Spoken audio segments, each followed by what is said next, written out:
जिंदाबाद जिंदाबाद जिंदाबाद।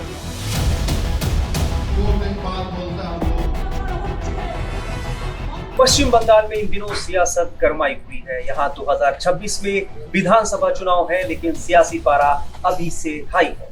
इन दिनों बंगाल की सियासत में एक नाम सबसे ज्यादा चर्चा में है और वो नाम है हुमायूं कबीर का। हुमायूं टीएमसी से विधायक थे, जिन्हें पार्टी से निलंबित कर दिया गया है। चर्चा के केंद्र में हुमायूं कबीर तब आए जब उन्होंने पश्चिम बंगाल के मुर्शिदाबाद में बाबरी मस्जिद के नाम से ही मस्जिद निर्माण कराने का ऐलान किया। 6 दिसंबर यानी बाबरी मस्जिद विध्वंस वाले दिन ही उन्होंने नई बाबरी मस्जिद की नींव रख डाली।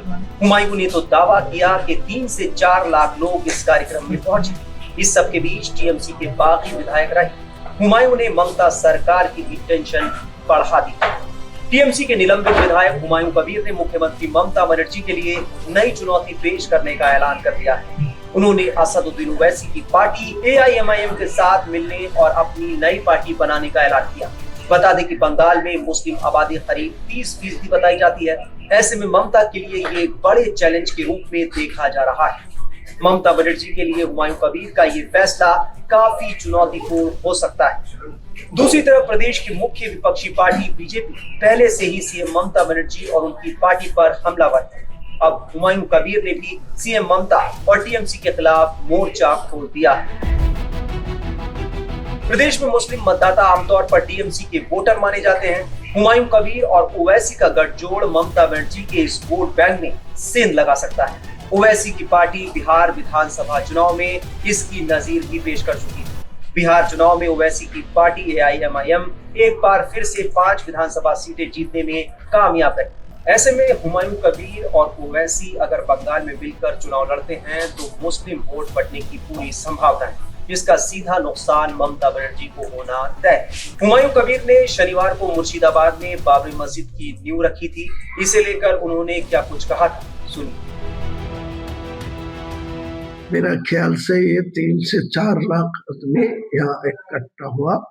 मैं बहुत बहुत शुक्रिया देते हैं आपको चैनल लेके, तो मेरा बात सुन के भरोसा करके देखो इतना आदमी मेरा वो रैली में मौजूद हुआ।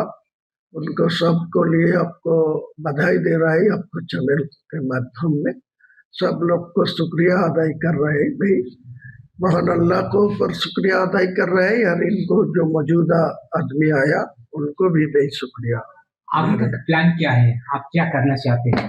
मैं तो मस्जिद बनाएंगे, मस्जिद को साथ साथ मेरा कोई इस्लामिक हॉस्पिटल भी बनाएगी, एक मेडिकल कॉलेज भी बनाएगी, वो दूसरा एक होटल कम रेस्तरां भी बनाएगी, पार्क भी बनाएगी, हेलीपैड भी बनाएगी। मेरा 300 करोड़ का प्रोजेक्ट है, वो 300 करोड़ में ये सब पूरा हो जाएगी। मुस्लिम आदमी को मैं बहुत बहुत सपोर्ट दे रहा है। जो लोगों को सपोर्ट दे रहा है मैं जिंदगी भर उनको नहीं भूलूंगी। जो लोग मेरा इरादा सफल करने के लिए जो सपोर्ट दे रहा है, मैं बहुत बहुत इनको शुक्रिया। वहीं ममता सरकार में मंत्री सिद्दीकुल्ला चौधरी ने हुमायूं कबीर की मंशा पर सवाल उठाए। उनका कहना है कि जानबूझकर पश्चिम बंगाल का माहौल खराब करने की कोशिश हो रही है। हम लोग ज्यादा बड़ा नहीं, छोटे आदमी है, लेकिन हमारी जिम्मेदारी बनती है मुल्क को, मुल्क वालों को, मुर्शिदाबाद के बाशिंदों को हम रास्ता बताएं। पहली गुजारिश ये है कि अमन और पीस का रास्ता सबको अपनाना पड़ेगा। और मस्जिद कहीं बनती है अल्लाह के लिए, क़यामत तक के लिए उस जमीन को अल्लाह के हाथ सुपुर्द करना पड़ेगा। सियासत का मैदान मस्जिद नहीं है, न मस्जिद सियासत है न सियासत मस्जिद है। इसमें 100 हमारा विरोध है। हाईकोर्ट ने जो ऑर्डर दिया है उसका कहना है कि हमारे जुरिडिक्शन नहीं है। Government of state, central government से कहा लॉ एंड ऑर्डर आप देखिए जो भी सो। यहाँ जो समझदार लोग हैं, बुजुर्ग लोग हैं, उनसे गुजारिश है आप इस चीज को ऐसा न करें कि कभी कोई गोलमाल हो, तमाम लोग उससे नुकसान पे आ जाए। मुर्शिदाबाद को देखकर बंगाल का विचार नहीं कर सकते, हिंदुस्तान। हमें तो सोचना पड़ेगा यानी गायघाटा में, अशोकनगर में, बनगांव में, ताहिरपुर में और हावड़ा शियालदा में आने जाने में एक साथ सब मिलते रहते हैं, आते जाते हैं। ऐसी कोई बात न हो जिससे लोगों में दूरी पैदा हो, घृणा पैदा हो। ये नहीं होना चाहिए। आपसे भी गुजारिश है, पीस को आप फैलाइए। और जो मस्जिद का मसला है, हमें पता नहीं, लेकिन इतना हमने सुना है, उनके किसी आदमी से कहा है पार्टी से हमारी दूरी थी, लेकिन पार्टी वाले सहमत नहीं हुए तो हम मस्जिद बनाने का रास्ता तय कर लिया है। इस एक सतर की बात में ये बात आती है कि अल्लाह के लिए मस्जिद है या किस लिए है, वो खुद भविष्य में पता चलेगा।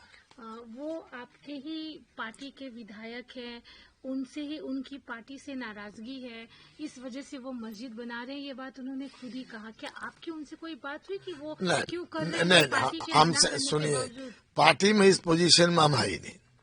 हमारा मुद्दा बातचीत बहुत साफ साफ है। पार्टी में जो बड़े बड़े लोग हैं उनसे पूछिए, हम उनका जवाब क्यों देंगे। हम जिस स्थिति में है, 5 इंच है तो 5 इंच की बात करेंगे, 2 फुट है 2 फुट की बात करेंगे, 10 फीट की बात नहीं करेंगे। उनसे पूछिए। लेकिन जो आदमी छुपाता है, हम छुपाने से मतलब नहीं, हमको जो बीमारी है उसको ठीक करना है। उन्होंने ये भी कहा है कि वो आगामी दिनों में नई पार्टी शुरू करेंगे, 135 सीटों पर उम्मीदवार भी देंगे और दिखाएंगे टीएमसी को कि हुमायूं कबीर क्या है। देखिए, उनके बारे में हमसे जाति कोई झगड़ा नहीं है, मैदान खुला है। कहाँ खेल में कौन आगे बढ़ेंगे, कौन जीतेंगे हारेंगे, एक खिलाड़ी मैदान में जीत नहीं सकता है, टीम चाहिए। वो क्या किया नहीं किया वो फ्यूचर बताएगा। हम लोग तो टीएमसी में हैं, दीदी के साथ हैं, मैदान में कोई उतरेगा तो भविष्य बताएगा क्या और नहीं हुआ। चलो हो गया। नहीं, एक और है, हुमायूं कबीर हमेशा ही विवादों में रहे हैं। इसके पहले भी उन्होंने भागीरथी वाला बयान दिया था हिंदुओं को लेकर, फिर उन्होंने खुद ही कहा कि बाबरी मस्जिद हम बनाएंगे। देखिए, हम वो नहीं, हमारा स्थिति है हिंदू मुसलमान को हम भाई भाई समझते हैं। हमको तकलीफ इस बात की है कि वहाँ बेललगा में महाराज है, उनकी जुबान भी खराब है। आप लोग उसके बारे में नहीं कहते। वो हिंदू जागरण को टिप्पणी देते हैं, भड़काव देते हैं, उनको भी पकड़िए ताकि पता चलेगा, लेवल रहे। हम तो अमन और पीस के लिए, कोई गंडगोल ना हो, पीस को कोई खत्म ना करे, ये हम चाहते हैं। वक़्फ़ प्रॉपर्टी को लेकर क्या बोलेंगे? वक़्फ़ में अभी वो 3 महीने के लिए उम्मीद पोर्टल एक्सटेंशन हुआ है, थोड़ा सा रास्ता खुलेगा, फ्यूचर बताएगा किधर। हम चाहते हैं, दिल्ली सुप्रीम कोर्ट के लॉयर से हमारी बातचीत चल रही है, उनको यहाँ लाएंगे कलकत्ता, वो लोगों को समझाएंगे कि दिस एंड दैट, उसके बाद बता पाएंगे। हम लोग कोशिश करेंगे एक भी जमीन वक्फ की किसी गवर्नमेंट प्रॉपर्टी ना हो। हुमायूं कबीर का कहना है कि ममता बनर्जी जब 2011 में पहली बार सत्ता में आई तो उन्हें 182 सीटें मिली, कांग्रेस को 42 सीटें मिली थी। उन्हें मेरी जरूरत थी, इसलिए तब मुकुल राय के साथ मुझे बुलाया गया और फिर पार्टी में शामिल किया गया।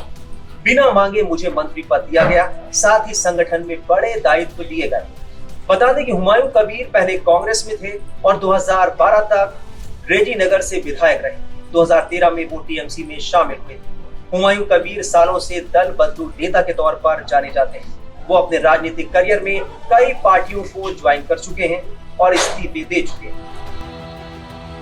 हुमायूं कबीर ने दावा किया कि बंगाल में मुसलमानों और दलितों की राजनीतिक आवाज को मुख्यधारा की पार्टियों ने नजरअंदाज किया है और अब एक नया मंच तैयार हो रहा है जहां उनकी भागीदारी और हित प्राथमिकता में होगी। यानी हुमायूं कबीर नई राह पकड़ चुके हैं। कबीर भले ही दावा करें कि वो नई पार्टी बनाएंगे और ओवैसी के साथ मिलकर बंगाल में चुनाव लड़ेंगे, लेकिन फिलहाल एआईएमआईएम का इसे लेकर क्या रुख रहता है, ये भी देखना जरूरी होगा। तो देश दुनिया की तमाम खबरों के लिए आप बने रहिए टाइम्स नाउ ऑफ भारत के डिजिटल प्लेटफॉर्म के साथ।